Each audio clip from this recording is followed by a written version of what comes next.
दोस्तों आज 8 मार्च 2026 हो चुका है। अभी तकरीबन रात के 2 बज रहे हैं। इस वीडियो में जो भी अपडेट हैं वो रात के 2 बजे तक के हैं। इसके बाद क्या कुछ होगा वो आपको दूसरी वीडियो में पता चलेगा, लेकिन अभी 2 बजे तक का लेटेस्ट अपडेट ये है कि ईरान के ऊपर जो हमले किए गए इजराइल और अमेरिका की तरफ से, बस वही हमले अभी तक किए गए हैं। उसके अलावा ना तो अमेरिका की तरफ से कोई हमला हुआ है और ना ही इजराइल की तरफ से। डोनाल्ड ट्रंप की तरफ से जो बड़ी बड़ी धमकियां दी जा रही थी कि आज की रात में हम ईरान को पूरी तरह से खत्म कर देंगे, ऐसा कुछ नहीं हुआ है। डोनाल्ड ट्रंप और नेतन्याहू ने बस कल शाम के वक्त में ही जो हमले किए थे वही हमले अभी ईरान के ऊपर हुए हैं रात के 2 बजे तक। इसके अलावा कोई और नए हमले ईरान के ऊपर नहीं किए गए हैं। इन हमलों से ईरान के ऊपर ज़्यादा कुछ खास फर्क पड़ा नहीं है। हाँ, ईरान के इंफ्रास्ट्रक्चर को बहुत बड़ा नुकसान पहुंचा है। बहुत सारी रेलवे लाइंस ख़त्म हो चुकी हैं, रेलवे स्टेशन तबाह हो चुके हैं, एयरपोर्ट पर हमले हुए। हालांकि पावर प्लांट अभी ईरान का पूरी तरह से सही सलामत है। ईरान की पूरी जनता सड़कों पर उतर आई है। जितना भी अपना बुनियादी ढांचा है उसको बचाने के लिए ह्यूमन चैन बनाकर वहां पर ईरान की जनता ने पड़ाव डाल लिया है।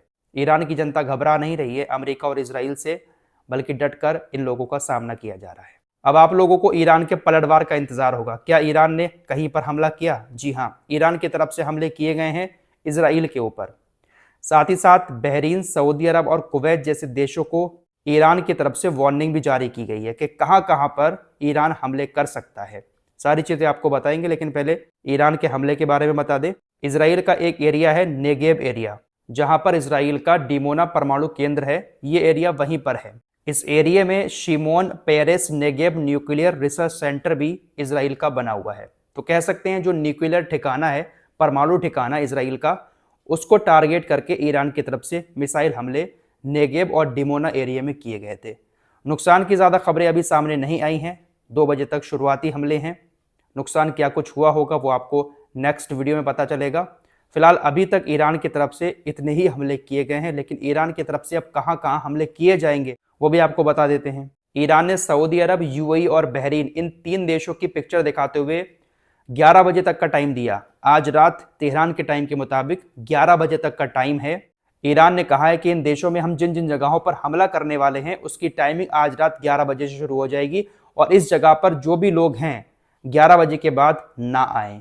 ईरान ने कौन कौन सी जगहें सिलेक्ट की हैं? सऊदी अरब में रियाद और जद्दा के बीच में जो रोड बना हुआ है, रियाद से जद्दा जाते वक्त एक रोड पड़ता है, उस एरिया में जो भी लोग हैं वो रात 11 बजे से अपने घरों में चले जाएं, क्योंकि ईरान यहां पर कभी भी हमला कर सकता है। सऊदी अरब से लेकर बहरीन तक जो पुल बना हुआ है, जिसको किंग फहद कॉजवे कहा जाता है, उसको भी अपनी टारगेट लिस्ट में शामिल कर लिया है। और ईरान ने कह दिया है कि आज रात 11 बजे से हमारी सैन्य कार्रवाई कभी भी इस पुल पर हो सकती है, इसलिए इस पुल का इस्तेमाल आम लोग ना करें। अबू धाबी का शेख जायद ब्रिज, इसको भी अपनी टारगेट लिस्ट में ईरान ने शामिल कर लिया है और कहा गया है कि इन तमाम जगहों पर आम लोग ना जाएं, क्योंकि आज रात 11 बजे से हमारे हमले शुरू हो जाएंगे।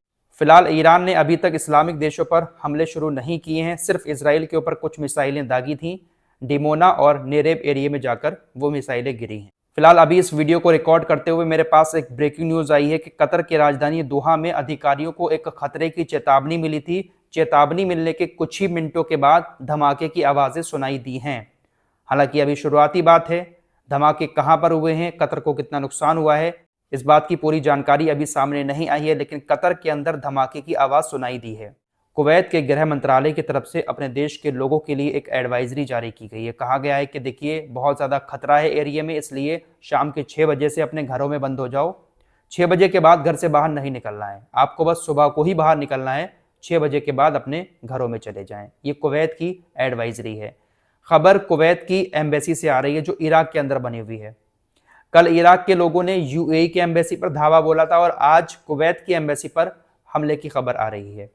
लोग छतों पर चढ़ गए, कुवैत की एम्बेसी को चारों तरफ से घेर लिया, उस पर कब्जा करने की कोशिश की। तो इराक के अंदर एम्बेसी को लगातार इराकी लोग निशाना बना रहे हैं, इन अरबी देशों की एम्बेसी, क्योंकि अरबी देश खुलकर अमेरिका इसराइल का साथ दे रहे हैं। फिलहाल पाकिस्तान के प्रधानमंत्री शहबाज शरीफ की तरफ से डोनाल्ड ट्रंप से रिक्वेस्ट की गई है कि आपकी जो डेडलाइन है उसको आप 2 हफ्ते और बढ़ा दें। हम बातचीत करेंगे, मनाएंगे, ईरान को दलाल बनने को तैयार हैं, आप 2 हफ्ते के लिए इसको और बढ़ा दो। व्हाइट हाउस की तरफ से बयान आया कि हमें मालूम है पाकिस्तान के प्रधानमंत्री जो बात कह रहे हैं उसके बारे में हम सोच रहे हैं और हो सकता है कि जल्द ही डोनाल्ड ट्रंप की तरफ से इस पर कोई फैसला ले लिया जाए। डोनाल्ड ट्रंप अपनी डेडलाइन को 2 हफ्ते और बढ़ा सकते हैं। ट्रंप की तरफ से ईरान को 2 हफ्ते का टाइम और दिया जा सकता है, या तो सरेंडर कर दो, या स्टेट ऑफ हॉर्मुज खोल दो, या फिर हमसे समझौता कर लो। और आप लोग देख लेना, ट्रंप 2 हफ्ते का टाइम और देगा, क्योंकि ट्रंप आज ईरान का कुछ नहीं उखाड़ पाया है। ट्रंप ने सिर्फ और सिर्फ रेलवे लाइन को उखाड़ा है, पुल को तोड़ा है, ईरान के थोड़े बहुत बुनियादी ढांचे को तबाह किया है, लेकिन ईरानियों के हौसले को नहीं तोड़ पाया है डोनाल्ड ट्रंप और नेतन्याहू। धमकियां बड़ी बड़ी दी जा रही थी कि आज रात में ईरान पूरी तरह से खत्म हो जाएगा, ईरानी सभ्यता खत्म हो जाएगी, लेकिन ईरान जैसा कल था वैसा आज भी खड़ा हुआ है। ईरान ने अपनी टारगेट लिस्ट में सऊदी अरब की अरामको कंपनी को भी रखा है। ईरान ने कहा कि अगर हमारे पावर प्लांट पर हमला होता है तो हम सऊदी अरब की अरामको की जितनी भी फैसिलिटी हैं सबको निशाना बनाएंगे। यूएई की फुजैरा पाइपलाइन पर हमला किया जा सकता है। इस वक्त यूएई अपनी पाइपलाइन के जरिए ही सारा तेल निकाल रहा है, तो इस पर भी हमले की धमकी ईरान की तरफ से जारी की गई है। अगर अब पावर प्लांट पर अमेरिका और इजराइल की तरफ से हमले किए जाते हैं तब। फिलहाल अभी तक ईरान की तरफ से इस्लामी देशों पर हमले नहीं किए गए हैं, लेकिन टारगेट सेट कर लिए हैं ईरान ने। हो सकता है कि इस वीडियो को रिकॉर्ड करने के बाद हमले हो जाएं और दूसरी वीडियो में आपको हमलों की खबर सुनने को मिले। अच्छा, यूनाइटेड नेशंस की भी बात कर लेते हैं। बहरीन की तरफ से 4-5 दिन पहले जो प्रस्ताव रखा गया था यूनाइटेड नेशंस में कि यूनाइटेड नेशंस प्रस्ताव पास करे और स्टेट ऑफ हॉर्मुज को खुलवाने के लिए सैन्य कार्रवाई करने के लिए तमाम देशों को आने की इजाजत दे, लेकिन यूनाइटेड नेशंस में उस दिन वोटिंग नहीं हो पाई थी। आज वोटिंग हुई, लेकिन प्रस्ताव पास नहीं हुआ क्योंकि चाइना और रशिया ने वीटो कर दिया। चाइना और रशिया ने वोट डाला ही नहीं, वीटो पावर का इस्तेमाल करके प्रस्ताव को खारिज करवा दिया। अब यूनाइटेड नेशंस किसी भी देश को डायरेक्ट स्टेट ऑफ हॉर्मुज में अपनी सेना भेजकर सैन्य कार्रवाई करने का आदेश नहीं दे सकता। कोई भी देश यूनाइटेड नेशंस के कहने से अब वहां पर नहीं जाएगा क्योंकि प्रस्ताव पास ही नहीं हुआ। तो यहां पर चाइना और रशिया ने खुले तौर पर दुनिया के सामने ईरान का साथ दिया। मुझे इस चोमू की बातों पर हंसी आती है। रेजा पहलवी अमेरिका के अंदर बैठा हुआ है और ये सपने देख रहा है कि मैं ईरान की सत्ता हासिल करूंगा। इसने एक मैसेज जारी किया है तमाम ईरानियों के लिए, उन ईरानियों के लिए जो पूरी तरह से अमेरिका इजराइल के हमलों का सामना कर रहे हैं, ह्यूमन चैन बनाकर अपने पावर प्लांट को, अपने रेलवे स्टेशन को घेरे हुए हैं। उनसे कह रहा है कि देखिए ईरानी लोगों, अब वक्त आ चुका है, अपने शासन के खिलाफ खड़े हो जाओ। ईरान की सेना से कह रहा है, IRGC से, कि आप अपने शासन के खिलाफ विद्रोह कर दो। IRGC तख्ता पलट कर दो अपने इस शासन का। किस IRGC से कह रहा है ये चुमू?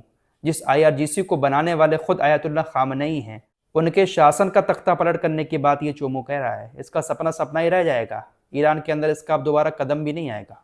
अमेरिका के अंदर बैठकर बस ये मैसेज ही जारी करता रहे ईरानी लोगों के लिए, होने वाला कुछ नहीं है। डोनाल्ड ट्रंप जिस तरह की हरकतें कर रहे हैं, जिस तरह की बड़ी बड़ी धमकियां ईरान को दे रहे हैं, इनके अपने ही लोग अमेरिका के अंदर इनसे खफा नजर आ रहे हैं। कांग्रेस के 24 मेंबर्स ने राष्ट्रपति ट्रंप पर महाभियोग चलाने या राष्ट्रपति की शक्तियों को उपराष्ट्रपति को ट्रांसफर करने के लिए 25वें संशोधन को लागू करने का समर्थन व्यक्त किया है।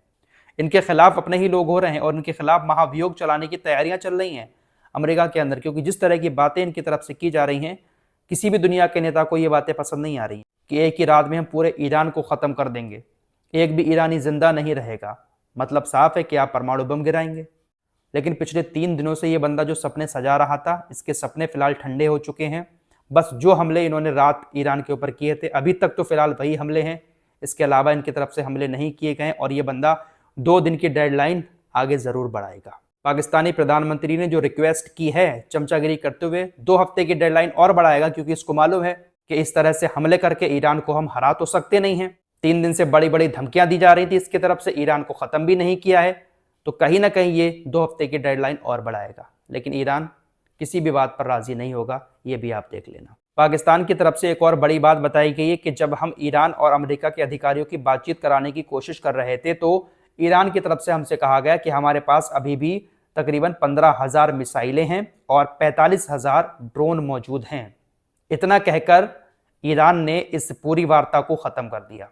फिलहाल इस वीडियो में इतना ही। आपको एक बार फिर बताना चाहूँगा, ये सारे अपडेट जो मैंने आपको दिए हैं वो रात 2 बजे तक के हैं। हालांकि ये वीडियो आप लोग सुबह के वक्त में तकरीबन 7-8 बजे के टाइम देख रहे होंगे। अब जो दूसरा वीडियो आने वाला है 1-2 घंटे के बाद, उसमें 2 बजे के बाद से जो कुछ हुआ है वो सारी चीज़ें आपके सामने बहुत आसान भाषा में रखी जाएंगी। अभी मैं इस वीडियो को इसलिए अपलोड नहीं कर रहा हूँ क्योंकि आप लोग सो चुके होंगे रात के 2 बजे, इसलिए ज़्यादा लोग नहीं देख पाएंगे। तो सुबह के वक्त में ये वीडियो आया होगा। आप लोग उसको देखने के बाद चैनल को सब्सक्राइब कर लें अगर नहीं किया है, क्योंकि दूसरी वीडियो बहुत जल्द आपके पास पहुंचने वाली है।